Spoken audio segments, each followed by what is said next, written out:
fan-made content for this Premier League season. Bringing that real fan experience. Want to see some crazy? Wherever you are in the world, bringing you the latest opinions and fan reactions. Back again. Welcome to FanPark Live. Brand new shows every week. UFF are going hard this year, you know. So make sure you lock in. Come on!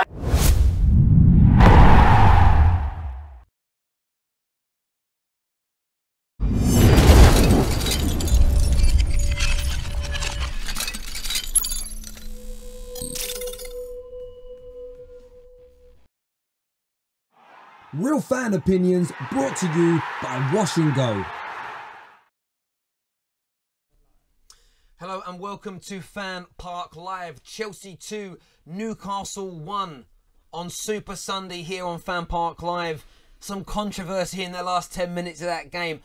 A supposed dodgy penalty. An elbow that went astray. Some diving by Olivier Giroud and an own goal by Yedlin. Everything happened in those last 10 minutes. We want to hear from you, Chelsea fans, Newcastle fans and neutrals alike. 0203 606 0315. Get your calls in now. I'm joined by my main man again. He's got that. Oh, hang on, sorry, one sec. I need to just so nobody recognises me either. Yeah, look, man. See, now nobody knows it's me. This is my Clark Kent's disguise. Have Hope is here. What's going on, brother? Man, it's all good, man. I mean, there are definitely a lot of things that I need to say about this Chelsea game, and Chelsea fans need to hear this about this game, because I think don't just look at the win, look at what the performance was like, because there are a few things to really nitpick and break down if Chelsea actually want to make this a successful season. So yeah, and also want to definitely reflect upon the Man City game and other things. So a lot to talk about. We'll have an overview of I'm sure we'll go into that over the course of FanPark Live. But let's just look at this from an. Let's talk about the talking points of that game. Okay. First of all, was it a penalty on Alonso in your opinion? If I'm a referee, I don't give it. But when you look at being consistent with what is given, you've got to give it, because he won the ball first, but it's the follow-through. And when you look at the follow-through, you can say Alonso was going down and everything, but when it's happening so quick and you don't have the luxury of VAR, the referee looking at that will say, look, man, it's the follow-through, you know, and then... Wait, with those shades to it. I have never sat indoors with sunglasses on, and I think everyone knows who I am anyway, So basically, the thing about it is that I think when you look at the follow-through, where the referee was, you don't have the advantage of VAR, you've got to give it, because he made enough contact with the player to put him down, because, again, if he didn't have the follow-through, could Alonso still manage to get hold of the ball? So there's that whole thing of, like, that's follow-through even after the initial getting on the ball. So do you think, I mean, football is changing at a rapid rate, and I think one of the biggest issues I have as a supporter, as a viewer and commentator on football, is I'm never too sure where the rules lie. And what I mean by that, and the laws lie, because for me, he won the ball first. Yeah. And follow through is part and parcel of football. Now, it's an international movement as well. Yeah, exactly. And I understand that you can have follow through and tackles that are excessive, that can be dangerous to an opponent.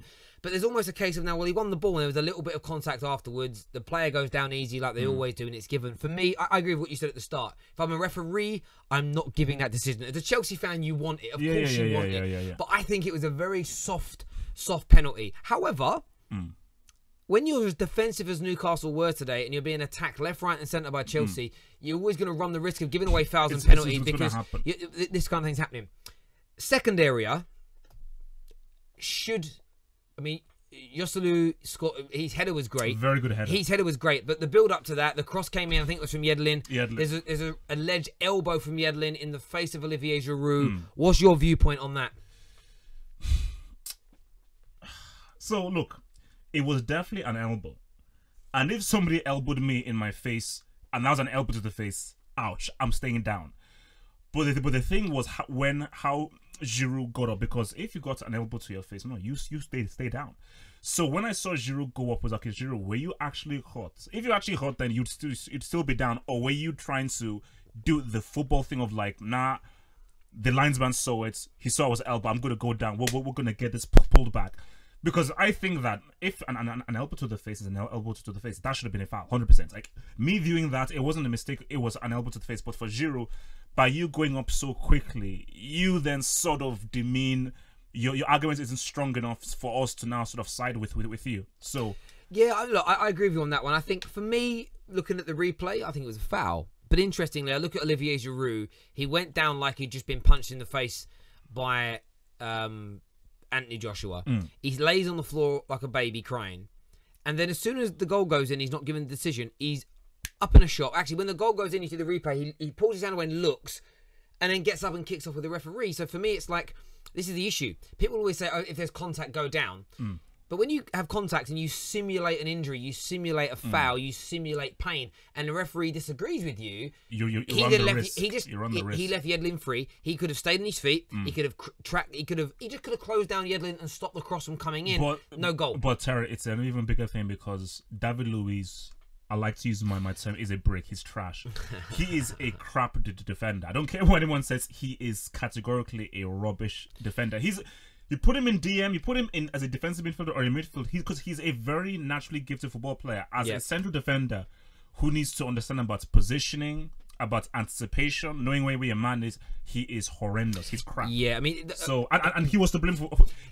Even if Giroud didn't close down the man, David Luiz, you're to blame for the goal because you didn't even have an attempt to stop the Jose Lu from actually getting there. So Luiz was to blame. Yeah, I mean, David Luiz standing still, waiting for the ball to come to him, and he ducks like this. That's crazy. Yeah, man. he was just trying. No awareness of who was around him whatsoever. And of course, we know.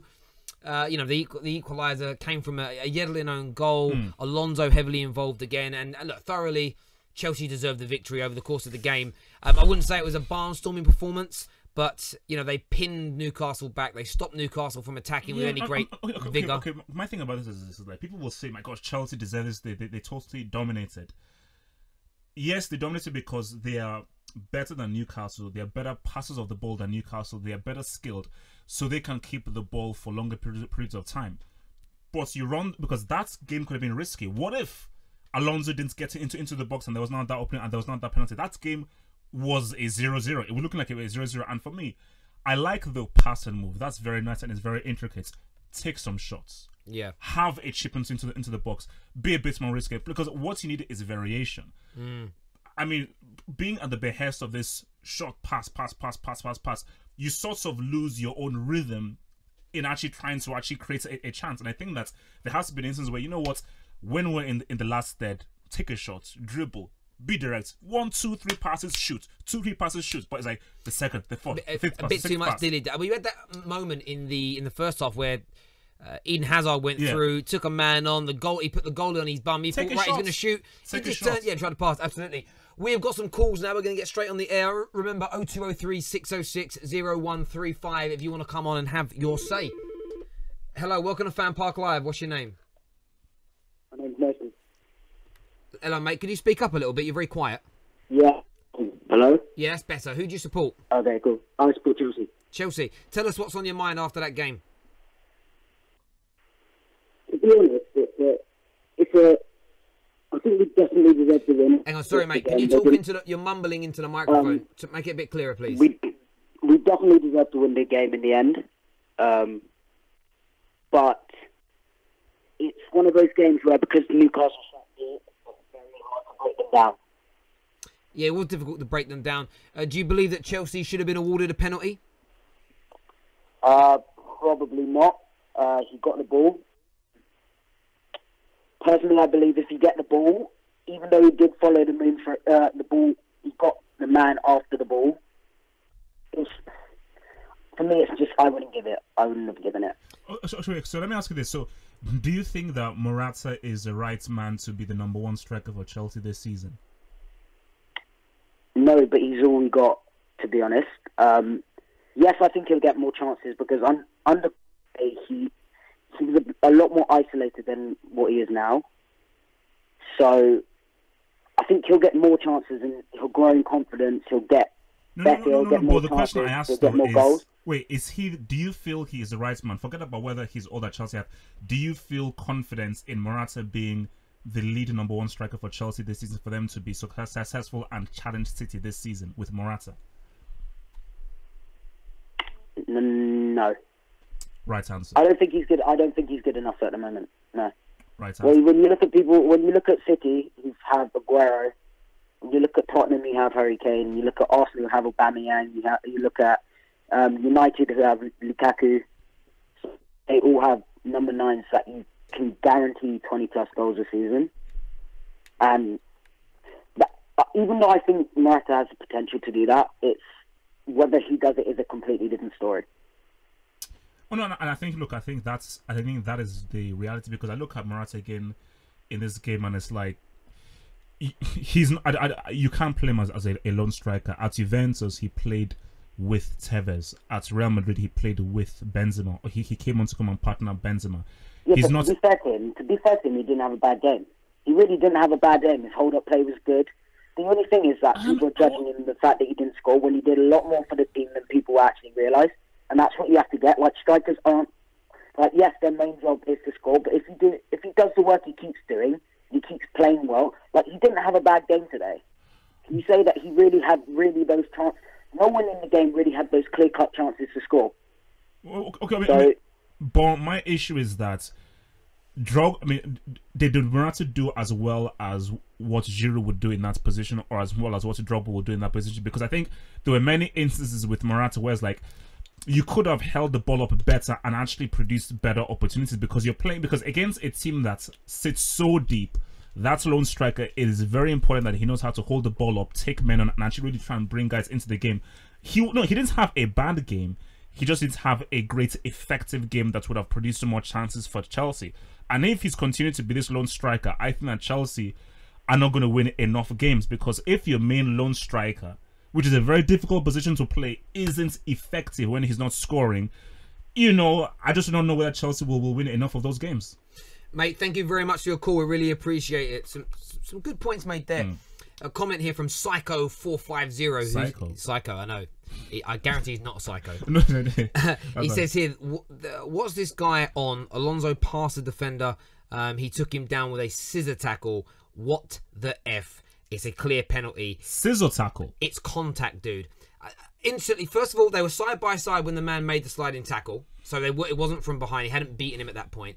2, he wins the ball and it was his follow-through leg. There wasn't a scissor motion of his legs. No. And also, again, someone phoned up here the other night and actually put out something. They were like, oh, Terry with the Salah dive. And they were like, well, there was contact. And he basically said if there's contact, it's a foul. I went and read the laws on that. And it does mention if there's contact, but it's if that contact impedes the individual. But also, and this is where the rules... So you're saying the Salah wasn't a penalty? No. It was a penalty, Terry. It was a penalty. Look, we've had that debate on Monday. Okay. I believe it wasn't. I believe there was contact, but I don't believe there was enough to impede him or enough to make him go down. The same as this. He hit his foot. Yeah, but that doesn't matter. Alonso's foot was just hit, but the ball was won first, and then there wasn't enough to make him fall down like that, in my opinion. So this whole thing of contact, yeah, great, there's contact, but that doesn't mean it's enough contact to impede him. But in this case, it wasn't a scissor tackle. No, it wasn't a scissor And Alonso tackle. hadn't passed him when he... Obviously, Alonso went past him when the man left his feet to make a slide tackle, and then Alonso carried on running. So, like, you think about it in terms of... I don't know how much time people spent studying physics at school. If me and Have Hope are running alongside each other, and then I stop running, he will go in front of me. But when I've stopped my run to make the slide tackle, we were side by side. So, for me, wasn't a clear penalty. I can understand why it was given, but it just wasn't a penalty or a clear penalty for me. Javern, next call, please, young man. Hello, welcome to FanPark Live. What's your name? Sam. Hello, Sam. Who do you support, mate? I'm a Liverpool fan. Good. What do you want to say about the game we just watched? Yeah, basically, I just want to talk a bit about first of all, like the title race as a whole. Like, that's just this game. I think a lot of people have been naive not mentioning Chelsea in the title race. I think that for all Chelsea's flaws in the past with how they've treated managers and everything, you need to know that these group of players, that they are winners at the end of the day. Yep. They've all been on the way. They've all been on all the way. Sorry, they've all won things.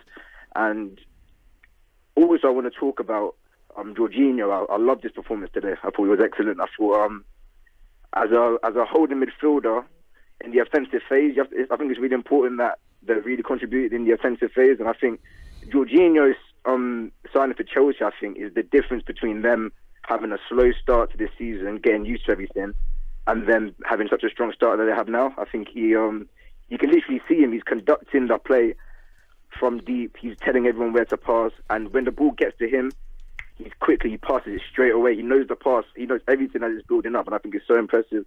and it's really important for how Chelsea have started this season. Okay, so Sam, let me ask you this though. Do you honestly believe that with David Luiz in defence and Morata as a first-choice striker, Chelsea can win the title ahead of Man City? That's the thing. The only thing is, it's not about how great Chelsea will be. I personally think Man City will drop more points this season. Easy. No, that's not happening. Come on. Let's be real. That's not happening.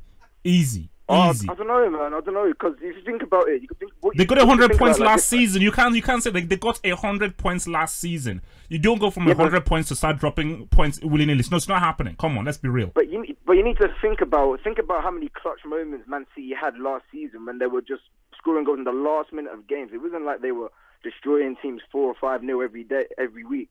And remember, like you see a perfect example, Aguero's free kick against Wolves last season, that goes crossbar and in. And they're 2-1 up, and they win that 2-1. That's the confidence there.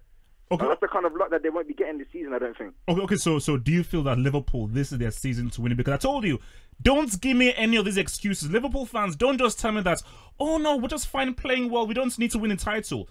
Based on the money spent, you should be trying to win that flipping title this season. So are Liverpool winning the title this season? Yes or no? It's too early to say, man. Oh my God, man! It's a yes or no answer. Yes or no answer. I don't know. Maybe are you winning the title? Yes or no? What? Will Liverpool win the title? Yes or no? Are you winning the title this season? Yes or no? I need to know more about. Know more about our credentials before I make a decision on that, because we haven't been in certain situations yet. Do you know what I mean? We haven't conceded the first goal yet. I need to see how we react to situations like that. I need to see how we react to certain situations during the season before I know that this is a proper team. At the moment, I think we turn every possibility that we can win the title, and I think Chelsea are still in the race, and even Manchester United. A lot of people vote. No. Don't. No, the thing is, look, you see Manchester United, right? They're like that typical villain in a movie. Like you think they're dead, but they always keep coming back. Shush. Let him speak. History tells you that they always. Like Mourinho, when everything's stacked against him, he could easily at one point just be like, you know what, the odds are against me. The press are writing crap about you and me. Let's show them that we can be champions. Listen, and then on a real level, Sam, I think everyone's in the race. Listen, I agree with you that everyone's still in the right now. Everybody still is in the race, and there's no doubt about it. Chelsea. Even still United. Everybody is still in the race right now. Because like history. Listen, on a sort of probability level or odds. No, there's only 2 teams that can win it for me, and that's City or Liverpool right now. But sport throws up so many twists and turns and moments that we haven't expected it before. So for me, to write everybody off would be absolutely crazy. But what is interesting on this, alluding to what Sam's saying, now I don't think this will happen. But if Jose and Man United were to pull it off, win the title. I'm giving you a point. If they were to do that, I actually think we would have to book some journalists into sort of the Priory or lifelong subscription to the Samaritans, because these people I reckon there'd be a lot of people contemplating their lives. No. Because it would wind so many people up. That's why, actually, more than me being a Man United fan, I would want them to win it just to see the reaction of the hate that's going on. But it's not going to happen. It's not there's a 0% chance of United winning the title. Well, no, that's not true. That's actually not true. It is not true. It is not true. I think at the end of the day, you need to, me as a Liverpool fan, which I hate United, they've broken my heart so many times over the years, but you got to respect them, you got to respect the history, you got to respect the heritage, and you got to respect the players that they have. And Herrera, I've got to respect Herrera and Lukaku. They do have quality players. Yes. You can't deny they do have quality players. Listen, Sam, I get what you're saying. I think that the probability of Man United winning the league this year is low right now, but to say there is 0 chance is wrong. I mean, because everybody would have said that about Leicester winning the league. They were saying that about Leicester winning the league up until about the April. 2 years ago, maybe it was 2 years ago, when Chelsea were awful in their opening 4 or 5 games, and then they changed their formation and suddenly won 13 on the bounce. There was no one saying they were going to win the league. So things can change at the drop of a hat. Now, that may be for Chelsea again. That could be for Spurs this year. It could be for Man United. But if we're being realistic, right now there are 2 teams that are winning it. But 2 teams it's between right now, and that's City and Liverpool. But let's just see how they progress. Either of those ties could just fall off the edge of a cliff. This has happened in sport so many times. Listen, Sam, really do appreciate your call, mate. Thank you. Yeah, cheers, guys. Cheers, mate. Thank you. Interesting here. I just got the laws up here. So this is the laws when it comes to direct free kicks or fouls or a direct kick. So a direct free kick also does mean a penalty as well in these terms here. So it says a direct free kick or penalty is awarded if a player commits any of the following offences against an opponent in the manner considered by the referee to be careless, reckless, or using excessive force. So there's loads of them: jumps and jumps out, charges out, kicks or attempts to kick, pushes, all this stuff. On contact, it says impedes an opponent with contact. So what people need to understand about that law is that contact isn't the law. People say, oh, there was contact. So the key thing is impeding. Impeding. So again, if you think, well, I think he impeded him with the contact, then you're stating the law right. But people state there was contact, so Salah had the right to go down. There was contact in that tackle today with Alonso, so that makes it a penalty. People don't understand the law. Equally, it's about interpretation. Because if the referee doesn't feel that it's reckless, careless, or using excessive force, and it impedes him. And that's the point today. I looked at that tackle and I didn't think any of it was I mean, the referee might say it was careless because he caught him late. As an example, then you go, okay, but that's the referee's interpretation. And that's the thing with football. There isn't a black or white answer. It's so many of the laws within our sport are down to the interpretation. So just to put out there to everybody watching, and the geezer that rung up the other night trying to school me, read it again. It's impedes an opponent with contact that is deemed to be careless, reckless, or using excessive force. That's for a direct free kick or penalty. So for me, when I look at this incident and then Mo Salah's from the other day, I don't think there was enough contact to impede them. A bit like the elbow earlier. So the elbow, I think it was a foul because there was contact, because actually I think it was a little bit reckless. I don't think it's a red card. Equally, I would still book Giroud because there wasn't enough force to make him go down. Look, we watched a bit of white collar boxing last night, okay? And we watched the likes of KSI and Logan Paul hit each other really hard. Neither went down. This is the point. None of them went down holding their face, crying like a little baby. My point is with Olivier Giroud, I would book him for the simulation of pretending he was hurt. I would still book Yedlin for his arm being too high and being dangerous, and that's the point here. But for me, with either of those incidents, Salah or Alonso today, penalties, absolutely not. Let's get the next call on, please, Jay Boy. Hello, welcome to FanPark Live. What's your name? Good evening. My name is Steven. How are you? How are you guys? Good. Very good, Stephen. Who do you support? I support Arsenal, but I agree with a lot of things you said today. Because of the examples that you made with what happened with Mo Salah last week and what happened with Giroud today, there is, if you want to make that comparison, then I think you are right on that case that Mo Salah shouldn't have gotten the free kick. It was Giroud, of course, he got an elbow, but he simulated it. It's still an elbow, though. If it was, sorry, what did you say? It's still an elbow. That is still a foul. An elbow to the face is still a foul.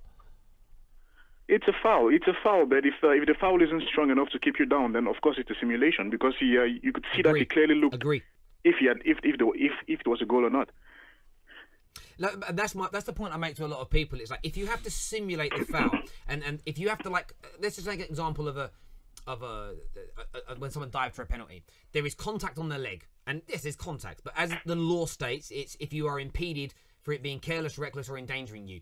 If that contact is minimal, when someone dives or falls over, their back arches, their legs go back, their arms fly out in the air. They are simulating that foul to make it appear to actually be more contact than it is. That for me is cheating. What's become a massive habit within football is professional pundits and fans coming out with rhetoric that supports diving now, like, or the defender made it easy by leaving his leg out, or he shouldn't have tried to make the tackle, almost making excuses for people cheating, which again I just don't want it coming into my game. And when it comes to someone getting hit in the face, and I don't care whether it's... I think I remember Joey Barton doing it a few years ago. He got, like, tapped in the face like this, and he went down on the floor holding it, rolling around like a baby. And I just think, send the guy off for hitting him, but also book him or ban him for lying about being hurt, because you're cheating. But see, that's where VAR comes in, and that is why VAR has been introduced, because... Exactly. Agree. VAR is needed. No, because once a referee can actually see the screen, have time and look at the clear, because remember, this happens quickly. It happens quickly, and the human eye is only so quick. But if you have time, a minute, spend time, rewind, fast forward, slow down, then you can see, you know what, I now have a better picture of everything happening. I'm not tense, I'm not pressurized, it's not quick. So I just think that I think the VAR needs to be brought in sooner rather than later for the Premier League, because I think more and more of these decisions are happening because a player actually said something very interesting. I think he played for South America or somewhere. He said that it's unfortunate that the VAR is going to come in because now we can't try and trick the referee. Yes. So it's an actual thing of people saying, my gosh, I can't trick the referee anymore because VAR is here. Gareth Southgate came out and was very public to his players before the World Cup and said, I'm imploring you not to dive because you could pick up retrospective bans because everything's going to be looked at and you could be off the pitch for diving. And that's the interesting thing. We've seen lots of decisions so far in the Premier League in the opening 3 weeks, whether they be dives for penalties, whether they be, like decisions like today. Like, I don't think Newcastle's goal would have stood with VAR because it was a foul. Yeah. You saw Willy Bolly's goal against Manchester City yesterday. Clearly, he didn't mean to hit his arm. He actually didn't mean to handball it, in my opinion. But it was still a handball. Yeah. And this is where VAR is going to help. But I think when it comes to the diving for penalties, these things for me are... It's getting worse and worse because if you're in the middle of the pitch and you're about to break through on goal and you feel that little bit of contact, generally speaking, you stay on your feet if you're Mo Salah or if you're Alonso, because you're going to try and run through on goal and score. But when you're in the box and you think, oh, do you know, in this situation, a penalty is easier to score from than trying to run through 4 people, they fall over. And and the difference is, we all know this as fans. Because when our player does it, we tend as a collective to make excuses. There was contact. Oh, look at this, look at that. When it happens against you, you call it a dive. So for me, I judge it based on what the opponents are saying, or what neutrals are saying. So if a Liverpool player dives, I don't really care what most Liverpool fans have to say. I care about what their opponents and the neutrals out there are saying. And some people supported Mo Salah, said it was still a foul, there was still contact. I get the sense that they're saying that just so they can use that excuse when their players dive because it's become so prevalent within our game. Actually, wait, Stephen, just before you go, Arsenal, where are they finishing this season? Honest view, where are they finishing this season? Liverpool, you mean? No, Arsenal, your team. Where are your team finishing this season? Arsenal. Well, Arsenal, no. There was you asked a question before. I think you asked it, and I think you are too. It's too soon to make that conclusion because the Prem is way too unpredictable. I think after 5 or 10 games, then you can easily make the conclusion. But what is your gut feeling? In Arsenal's case, I think Arsenal would make 7. I think the 7th position, to be honest. 7. What? Wow. 7. Wow. The fall from grace is real. The fall from grace is real. Let's be realistic. Let's be realistic here. I've seen how this guy played. This guy played. We were extremely lucky yesterday, to be honest. We played a team that wasn't really. West Ham is not really at their best right now. So people are already concluding that Arsenal is going to do this and that. No, when we play a better team, they are going to smack us. It's as simple as that. 7th. Yes. Wow, mate. Thank you for your call. Really do appreciate it. Thank you. Who does he? I wonder. We should have asked him really, but who's going to finish above them? Everton? I don't know. Wolves, maybe. Watford, 3 and 3. Yeah. Watford are flying right now. 7th. No. Let's be real. If Arsenal finish 7th, how does Emery still play the whole building? I'm sorry. I sack him. I sack him. For me, you have to put context into it, and we have to see what else they've achieved in other competitions. I mean, he could finish 7th and win the Europa League, and then he stays. But that's what I mean by context. We have to look at the overall situation. But I was talking to the boys about this in one of our games leading up to it. For me, what's the most important thing is progression is there. And I mean style of play. I mean moving forward in the league. But I think to drop from 6th to 7th, and if they're nowhere near that top 4, they may ask questions. And if they go out early in all the cup competitions, they may ask questions after 1 year of him. Because no, like 7th without a trophy, you could get sacked. I think he might. Although I wish they'd give him another year or so. I think that may happen. We got any more calls waiting, Jay? We've got some more calls come through. A lot of people not happy about my saying these things like penalties. People are getting soft. Hello, welcome to FanPark Live. What's your name? My name's Daniel, and I'm a Chelsea fan. Hello, Daniel. What's on your mind after your team's 2-1 victory today? Well, to keep it short and sweet, I'm happy we got the result. A little bit concerned by the lack of purpose to our attacks and obviously the extended possession without really creating chances from the wings. Yep. I believe that David Luiz is a slight liability, but we can get away with it. And yes, just slight. You're going over the top, HH with that. But yeah, how do you mean slight? He's not a defender. He's not a central defender. I'm very impressed with the 2-touch master that is Jorginho. The 2-touch. Jorginho's looked very good. No, he's very no. I wanna task him on what he just said about slight. Oh, then I've got a question. Tell me, Daniel, how is he a slight liability? Do you know what slight means? Slight means that Slight. No. Seriously, like, I don't have the minute, Oxford Dictionary. I not mean, that like, Terry, much. can you prove? Yes, Yeah. I agree. Having watched Chelsea over the years, I understand that Christensen is a better defender right now.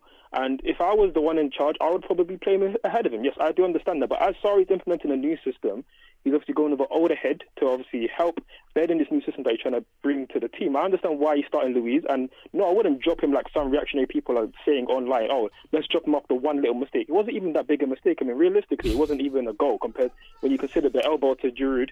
And it was actually good moving from... Oh, no, wait, no, chill, wait, no, you're going way too quick. Hold back. Hold up. It wasn't so much... Wait, relax. So it wasn't a big back. mistake.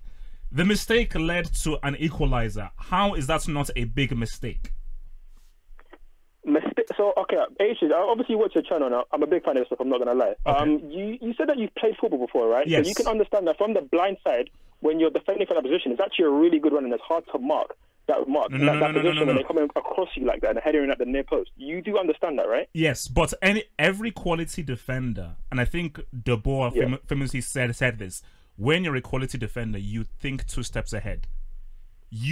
It's anticipation is the name of the game, because De Boer always said that I don't have to make a 5-10 yard run because I know that I only have to make a 2 yard run because I'm reading the game. The central defender a quality central defender reads the game, because when you read the game, you know what everything's around you. You know who's behind you, in front of you, and everywhere.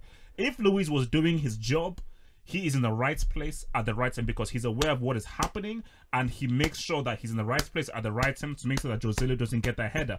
But because Luiz isn't a defender, he's not an accomplished defender, he doesn't know how to read the game on a consistent basis, he will always get found out. And if I'm an opposing manager, I will tell my striker that always make a run on Luiz's side. Rudiger is a very competent defender. Luiz is the liability. He's the guy that you must always target, and he's always going to be targeted as long as Luiz is there. If I'm an opposing manager, I will put my best striker and my midfielder to keep making runs on his side. There's a comment here from there's a comment here from Tom who says there's a mistake in every goal, you sausage. Sorry, that made me laugh. That's the point. All right, let me get into this real deep here. All right, look here. You're coming after my boy Luiz. I've already said that Christensen is a better defender, but let's rewind through your statements right now. He's not a competent defender. You're talking about a Champions League winner. You're talking about a Europa League winner here. When we have to go through 120 minutes under strict fire from Bayern Munich, from your boy, that legend Robin, he missed a penalty in that game, by the way, just saying. He's no, don't insult my boy Robin. No, don't come on here and insult my boy Robin. Don't do it. I'm being real with you. I mean, let's not even look that far behind. Let's look at 2 years ago when he was the best defender in the league for that season. When he played, yes, in a super position, but you have to remember it wasn't an anomaly that he was that great that season. You have to look at him defending at the near post. Well, you said Luiz was the best defender in the league. So you have to look at that, look with perspective, and look that yes, he may have a couple of errors to his game. Yeah, that's part of his nature. That's part of a Brazilian defender who's so flamboyant like him, playing centre. But that's part of his nature. However, he does bring a lot to the team going forward. And yes, again, I will reiterate. Nature over nurture. Is that he would work better in a back four. But Luiz is still someone who can still add to this team and start. And there's no reason why we can't win the league with Luiz starting at centre back. No. Can't win the league with Luiz at centre back. It's not happening. I'm sorry. I'm sorry to break it to you.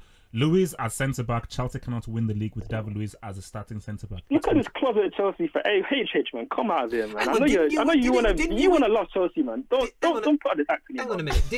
Didn't Chelsea win the league with in Conte's first season with David Luiz as the main centre back? No, that didn't happen. No, that didn't. Oh, it did, didn't it? HH, right? You've done yourself there, brother. It's actually happened. It has actually happened. It's actually happened before. Wait, Javan. So it can't happen again? History can't repeat itself? Really? We're really doing Thank you. The other two, it was a back three, and the other two defenders, especially Azpilicueta, always made up for the mistakes that he made. Whoa, come on. 100%. Luiz has always been a liability. An amazing performance where Luiz was absolutely world class. A performance when actually Aguero gave him one terrible tackle which can actually hurt his season for the season following. But just to reiterate my point, Luiz can defend in a back four, yes. He will offer up liabilities, yes. Defending with Alonso on that left hand side is a weak spot that team should target, especially a team like Liverpool with Salah attacking on that side. It's a weak point, yes, but we can still win the league with Luiz there. Our main issue for winning the league isn't Luiz as a centre back in that position. Honestly, our chances of winning the league lie more on Morata and our strikers getting enough goals this season. That's where our chances of winning the league really depend on, if I'm being completely honest. Mate, really appreciate your call. Thank you very, very No much problem. for coming Anytime, on. Cheers, guys. my man. Anytime. Cheers, my man. Thank you, thank you. I got a question. Luiz, I got a question. world class. I got a question for you, World and I class, want Javerne really? to capture this for us, please. Can you let us know when it's being done? Two new players have joined the Premier League this summer. Two midfield players. Okay. Jorginho, Yeah. as the previous caller says, the two-touch master. Yeah. Jorginho. I think he has looked sensational in his opening 3 games. There's another guy, Naby Keita, who I actually. I'll try and find this in a moment on Twitter. What someone wrote about him. There was a news article that's gone out today about him. Naby Keita is being put out as being one of the most complete central midfielders in the Premier League, maybe even in Premier League history. Which of the two do you think has started their Premier League career better, in your opinion? Have hope. Now this is where people can appreciate half of them, because I always try and get to the objective truth. Jorginho has played really well. I think a strong case can be made that, let's just see how it happens, but a strong case can be made that Naby Keita could be player of the season. So this is an article that was written in the Independent today by somebody called, a few days ago, by Jack Pitt-Brook is his name, Brook with an E on the end. He says, this is where I think it's Naby Keita could be, but I think there's a little bit of premature. It's early. Because this was the headline. 4 seconds of football showed that Naby Keita is the midfielder of the future. 4 seconds. That's what he wrote. That is what he put here. And I'm thinking, it's an interesting one because there's been some really good midfielders during the Premier League this year. Jorginho at Chelsea and Naby Keita at Liverpool. And you as a Chelsea fan, I wanted to gauge your unbiased opinion, as best as you can be, on which of the two do you think will have the better Premier League career? You see, for me, like I just call myself a complicated Chelsea fan, but I'm always a football fan first and foremost. And for me, I look at the objective truth of the footballing game. Because for me, I always use the eye test. Don't give me stats. I'm not a man of stats. Yep, I agree. For football is a sport in which you have that feeling about what it is. From just watching Naby Keita, I'm like, no. There is a knack that this guy, there's an understanding he has of the central midfield position, of what you need to do defensively and attacking wise. That is, because again, Jorginho doesn't have the kind of attacking thrust that he has, because Naby Keita can carry the ball, he can distribute the ball, he can make a through ball pass, he can track back, he can hustle, he can tackle, he knows how to keep the tempo, he knows how to keep possession of the ball, and he also knows how to join in the attack. So what you have is a guy who on both ends is a very complete player, who has because they're players who just have that understanding of what needs to be done. And the guys, basically, Jorginho is a role player. Excellent at the role, but he's like Busquets. Do you really want Busquets in the last third? Not really. Busquets is one of the best DMs ever. Jorginho is pretty good in the attacking sense, but really, his strength is he is amazing at that DM role. Naby Keita can do the DM. He can do the central midfield. He can do the number 10. He can do the box-to-box. So a guy that can cover so many facets is an amazing asset to have. And what I'm seeing of him, so far, he could be crap in the next few games, but so far, we can only go by what we've seen. I think, yeah, he could be the signing of the season. But again, it's too early. But this is only going by what I've seen at the moment. But still, Liverpool, who have they played? Now, let's see Naby Keita against United. Let's see him against Man City. Let's see him against Chelsea. Let's see him against the bigger teams. And then let's see how he plays. I think that's very, very important. Like, what I've seen of Naby Keita, Crystal Palace was a great example. There was a touch and turn from him and then a long ball. And I sat here and I was just like, it doesn't matter who you support. If you are not... If you didn't enjoy that touch and turn by Naby Keita... That's amazing. You're tribalistic. You don't deserve to watch football. Yeah, you're just tribalistic. He didn't deserve to watch that. Equally, in his first game for Liverpool, after 8 minutes on the pitch, there were commentators saying he looks like the real deal. There's articles, 4 seconds of watching him, and I think he's the midfielder of the future. I also saw in that Crystal Palace game a back pass that almost led to Crystal Palace scoring. So I still think the man's got a lot to work on before people hang that kind of accolade around the individual's neck. But Naby Keita looks to me as if he could go on to be one of these, not just one of the signings of the season. He's got the potential to be one of those players that we debate as one of the best foreign imports that the Premier League has ever had. But for me, that's 3 or 4 years down the line. We'll have that conversation when he's done it consistently and he's done it on a longer basis. But I think that he looks absolutely brilliant. And because again, it's like Aguero has earned his stripes. This dude, from the moment he stepped foot in the Premier League, has been one of the best strikers the Premier League has. For me, he's the second best striker that the Premier League has ever seen. Aguero. I get that completely. Javon, thank you very much for capturing that for us, my friend. Thank you. We ready for more calls?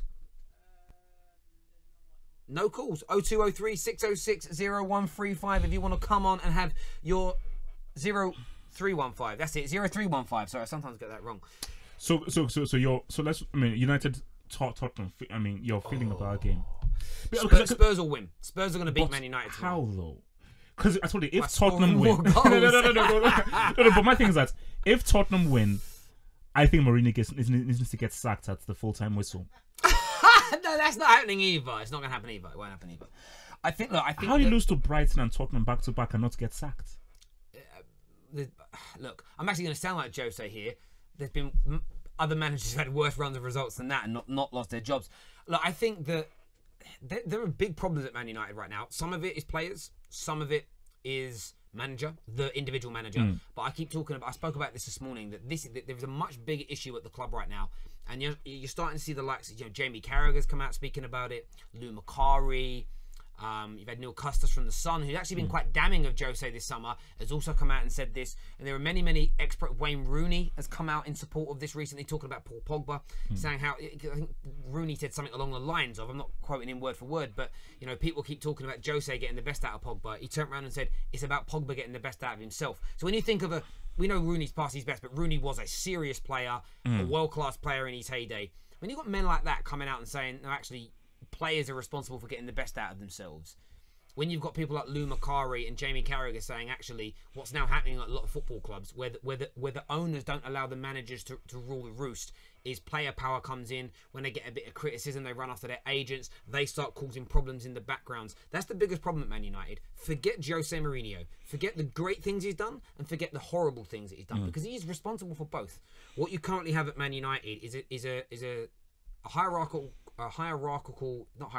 system of hierarchy that's all out of kilter. Nobody knows who's in charge. Some players are adhering to the manager's wishes, others are doing what they want. The owners, one minute they're like backing Jose publicly, but then they're not buying him the players that he wants. They're not selling the players that he wants sold.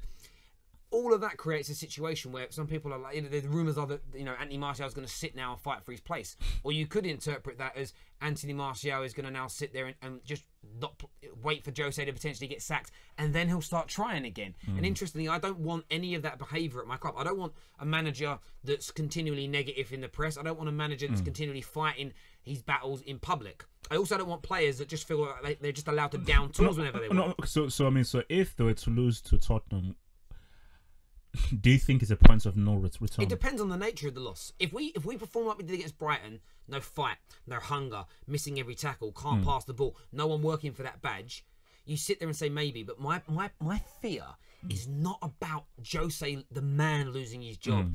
It's about a manager losing his job because players feel that it's right that they cannot try hard to try and force him out. Which is what happened to Mourinho with Chelsea. And look, Chelsea, we know that that's happened at Chelsea for a long time, and that's why Chelsea are like a yo-yo team.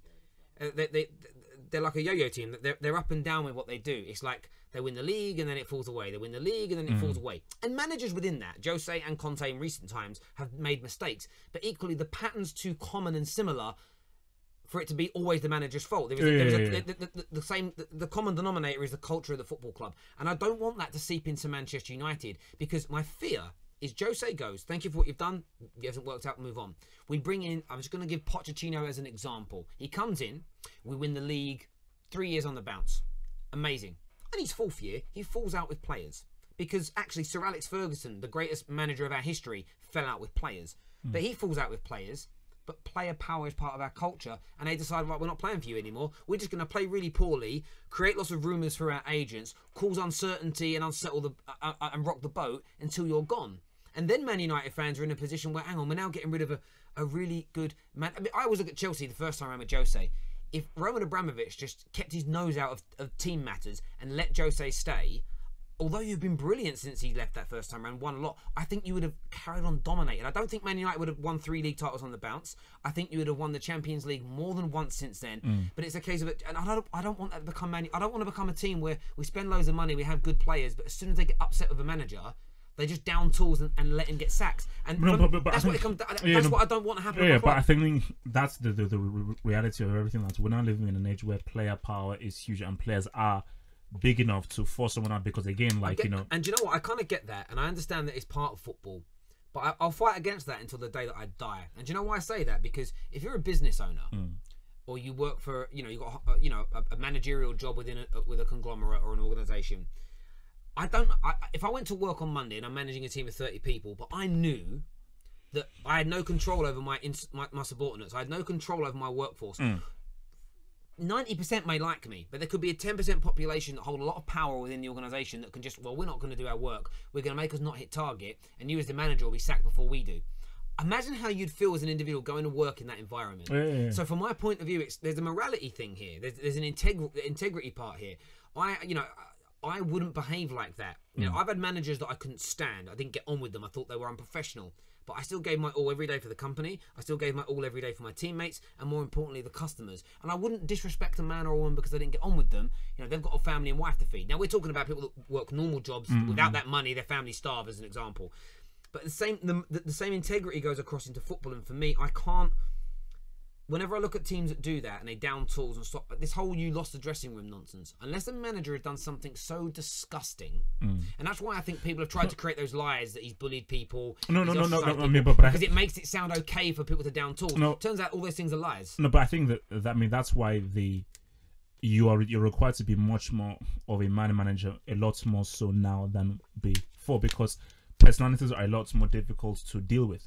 Because players right now, Instagram, their followers, their sponsorships and everything. It's really, as a manager, the reality is you have to deal with the reality. Obviously, in our utopia, idealistic world is that no, the manager is the boss, he's the man, you have to respect him. But in the reality of today's world is that as a manager, you have to find out a way of like, okay, how do I get through to this social media obsessed to do that is far famous than I am? There's liking someone, and then there is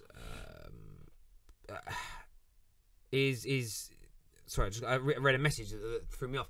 There's liking someone and there's respecting someone. So I don't have to like you to work with you, respect you, and get on with you. One of the famous comedy duos of all time, Laurel and Hardy, hated each other. Oh wow! They despised one another. There's a lot of scenes in their movies and series where they used to hit each other. They would legitimately punch and slap each other because they hated each other. But they put on a show. Teddy Sheringham and Andy Cole, I knew hated each other according to reports. But they got on and they made sure things got done. My point of view is this: I look at the situation at Manchester United. I look at things. We'll wrap up when we're done, Javon. Thank you. He said, "Wrap up now. I want to go home." I just look at the situation and just think, I understand everything that you're saying, but I worry about this creeping in when we've got a more successful manager. I worry about this creeping in when we're on when we're riding the crest of a wave. And on the man management thing, it's very much a case of, I get everyone's point, who's good or bad at it, but it comes to the club. And I'll give you two examples. I was talking about it earlier. Arsene Wenger, one of the biggest mistakes he made wasn't just going stale with tactics, was the fact that he became soft with people with discipline. So he became too soft. So he tried to become almost like everybody's best friend. A bit like David Brent in The Office. Everyone got away with murder. But it's very like laissez-faire, people not performing, weren't being dropped, they weren't being sold, they were carrying on him, getting given new contracts like Ozil. You have the other side of it where it's like the club at Man United, they don't allow the manager to have full control, so the players know they can get away with murder. So it's like there's too much control and becoming weak with it, and there's not enough control and players taking advantage. When you look at, for me, the three most successful teams at the moment, the teams run the best in this country: Spurs punching well above their weight, Liverpool and City right near the top. Those managers, if Klopp decided tomorrow that Mo Salah's got to go, and he come out and said because he's trying to force a move away to another club, a bit like with the Coutinho situation, every fan at that club would back Jurgen Klopp. No players would be going mutiny because they know, damn, the board are backing this manager so far, I can't win this fight. And that's what I see wrong, for instance, at Chelsea, and I see it now happening at Man United, where the players know that because of their name and their fan base and their social media presence and their marketability, they have more power than the manager. Therefore, if the manager disciplines them for doing something wrong, they can just say, well, I'm just gonna get myself linked with another club now. The fans and the owners are gonna turn on you before they turn on me. How can that make an environment that's conducive with developing a winning team? And that's why when it comes to Man United fans wanting Jose out, I get if you want him out because the football's boring. I understand that. I don't have an issue with it. My point has been the whole way through, and I lost sight of my point a little bit because I was going off on too many tangents. My issue the whole way through with this situation has been one thing and one thing only. My big problem is we are going to create a culture at the club that we may not be able to undo. And that's my fight. I don't really care about Jose. I care about the role of manager. No, I think it comes down to winning. If you win games, whatever you do can be fine. When you're not winning games, you put a target on your back. But you're not going to win. But you're not going to win those games when you lose control of certain key individuals because the board back them over you. So it becomes a vicious circle. The only way you win that, if you look at the likes of City, I mean, City are a great example. Whatever Pep wants, he's going to get. If suddenly Pep was told, no, actually, you can't buy and sell who you want. If suddenly he's dropping Leroy Sané at the minute, okay? If for whatever reason 3 or 4 players went, well, if you're dropping Sané, we're only going to put in half a level of performance. Right now, Pep would go, cool. Well, you're going to sit in the stands. The board would back him. The owners would back him. And the fans love him enough to back him. Because there's a conducive front of who's in charge. But United don't have that. But I think the thing is that City, they're winning, and they're winning well, and they're playing with style. But they're winning because he's got that control. And that's my point. When there's that control... So your argument is that if Mourinho had full control and full backing, United would be winning. And we'd be in a much better situation than we are now. And No. But would you be winning and winning be what, up? though? Winning what, though? No. Matches where you're on par with Man City. I think we would be... Look, Man City last year was a freak year. Where you're really giving it a proper... Yes, we wouldn't have... I think we would be a much better offside than we are right now if he had that full power. And the thing is I've seen my club with the greatest manager of all time, Sir Alex Ferguson, go through periods where the team weren't so great. I've seen him fall out with some superstar players, but at no point did he lose control of the club because he was told, what you want? You want to sell him? Cool. You want to keep him? Want a new deal? He got what he wanted, not because... And look, sometimes he sacrificed players for the betterment of the team. When he got rid of Ruud van Nistelrooy, there was big spats between Ruud van Nistelrooy and Cristiano Ronaldo, and he had to make a decision of what was going to make the dressing room more harmonious. He got rid of Ruud van Nistelrooy, solved the dressing room problems. 12 months later, we win the Premier League. No, but I think you might be losing sight because I just feel that obviously you want to support your club and everything, but you can still obviously look back and be objective. But I think you are overrating Lukaku. I don't think he's as good as you think he is. Mourinho vouched for him. I've always said with Paul Pogba, very talented. He's not a central midfielder who can control the game. That is what Mourinho bought him for. Again, a bad decision. Lindelof is crap. So you're looking at 3 signings that don't really work based on what their roles are. So that was Mourinho's choice. I get that, but listen. If we're gonna believe what's now being said, if you look at the briefings that have come out, if you now look at what, and this is the point where it's like you either believe what the media is saying, or if you're believing what the media is saying about him losing the dressing room, then we believe the media in what they've also said about the fact that the Lukaku signing and the Pogba signing were monetary, and Martial being one of them, were monetary signings, and Alexis Sanchez were all monetary signings made by the board for commerciality over play. So again, it's like, this is the point I'm trying to make. And either the media are lying about everything, which includes bullying, includes losing the dressing room, includes spats between the players, or we believe all of it, and we also believe that Jose didn't want those players and it was the board that selected them for monetary reasons. I was listening to a very well-informed man on Stephen Houghton's podcast who knows a lot of people at the club. He's written books on the club. He's got a lot of... He come out and said this. A lot of media journalists have spoken about this. So this is where I become, not disillusioned, but I sit there and think, if the club is really making decisions on not to sell Pogba for commerciality reasons, it would make sense, and it is plausible that they bought him for commercial reasons. And again, that stems of what Chelsea used to do. Maybe not for commercial reasons, but Abramovich was, I want this guy at my club. Manager's like, yeah, he don't fit my system though. He isn't going to work my style of play. I don't care what you want. I want him here. That causes frictions. You're not making footballing decisions. And that, again, we don't know any of this stuff to be 100% fact. We're not in that boardroom. But there isn't any smoke without fire. And I know that Jose's style of football isn't good enough. I know sometimes his attitude is really wrong in public. I know that he hasn't managed everybody perfectly, but nor has any manager ever. You only look, Pep's amazing, but look at the stories that come out every time he leaves the clubs with him and certain players. Fergie had loads of fallouts with players, but because the club had a clear vision, because the club bought players and sold players based on footballing reasons only, and because the manager had complete control over the picking of his team, the players in and out, maybe not the sums you pay, but in terms of I don't want him and I do want him, and they have full control over who they drop and who they sit in the stands, there was never a loss of the dressing room. As soon as you take those powers away from a manager, and this happens a lot of the medium-sized Premier League clubs, the managers lose the dressing rooms because they know the guy, what's the point of me listening to this guy that I know is not going to be here in 3 weeks? That's how I feel. And I know Javerne is desperate to go home, so we're going to have to bring this to a wrap-up right now, although I'm enjoying this conversation. We'll be back tomorrow night. We've got Monday. He is desperate. He said he's not desperate to go home. He's literally got his coat on. No, he hasn't really. But just to end this, because we just want to end this on a Chelsea thing based on the match. Yes. I just want to just reiterate what I said. Like, for me, look, I think this whole Sarri style, I think, is really exciting. I mean, when you just look at how different Chelsea are playing compared to how they played on Conte, I think this is a far better style of football, which I think is going to improve the level of football, because I feel like if the level of football in the Premier League isn't that's great, and what Guardiola is doing, what Klopp is doing, what Pochettino is doing, and what Sarri is doing is amazing. Morata is not a lone striker. Morata is not a first choice striker. I think Morata is a talented striker, but you cannot, I repeat, you cannot win a Premier League with Morata as your main striker. And Luiz as your main centre back, who now is now good, because remember, when you're playing in a back three with, especially Aspilicueta in the back three and Rudiger as well, you can get away with a lot. When you are one of the two in a back four, so it's you and Rudiger, so a lot of it relies upon you in that centre, and Aspilicueta isn't there to really bail you out, you're going to be exposed far more, and you can't win the league like that. I think as well, if you look at the end of the season, the way you guys won the league, Chelsea started to get exposed a lot more when people kind of worked out how to break them down, how to beat them. And I agree with you. I think David Luiz, to me, is a good defender, but I wouldn't put him nowhere near very good to world class. No way. I think, again... I mean, that guy's saying world class. I mean, that guy is having a laugh. No, yeah, I don't think he's world class. I also think as well, when you look at this Chelsea team, although you've still got a lot of people remaining from having won titles in the past, you don't have a Diego Costa, you don't have a world-class striker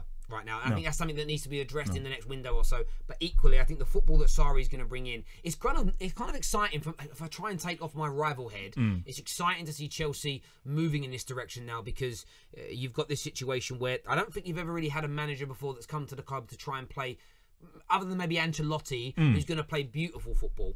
But as you say, a lot of Premier League clubs are now going for this style of play. The one great thing that could come out of this is all the English players at these clubs improving. For sure. And that's a really good thing, especially with how Gareth Southgate looks like he wants to. I mean, basically, with Barkley and Loftus-Cheek, technically they're going to improve. And I think England's issue have always been that when it becomes, to pressurize the games, they don't know how to keep the ball. They don't have confidence in keeping the ball. And I think when you look at what Guardiola does or Sarri does, they say, no matter what the situation is, do not panic.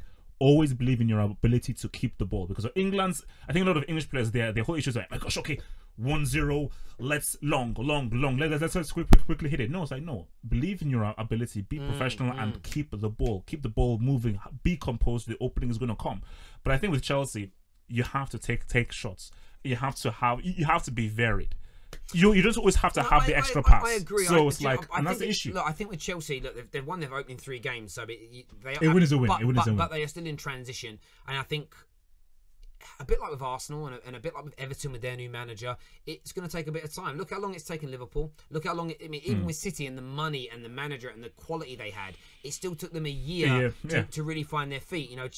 Liverpool, it took them a good 18 months or so to really get into gear. It's like you can't expect Chelsea to win trophies this year standard. But the important thing for Chelsea is that you're picking up points. So where Sarri's going to get time is if you may not have the football clicking, but if you get in that top 4 this year and you do well in the tournaments that you're in, and you pick up the points, then nobody's going to mind so much. The issue you'll find with Sarri is if it doesn't quite click and you end up finishing 6th again and win nothing. You can't, for me, I just think that Roman is going to pull the axe. No.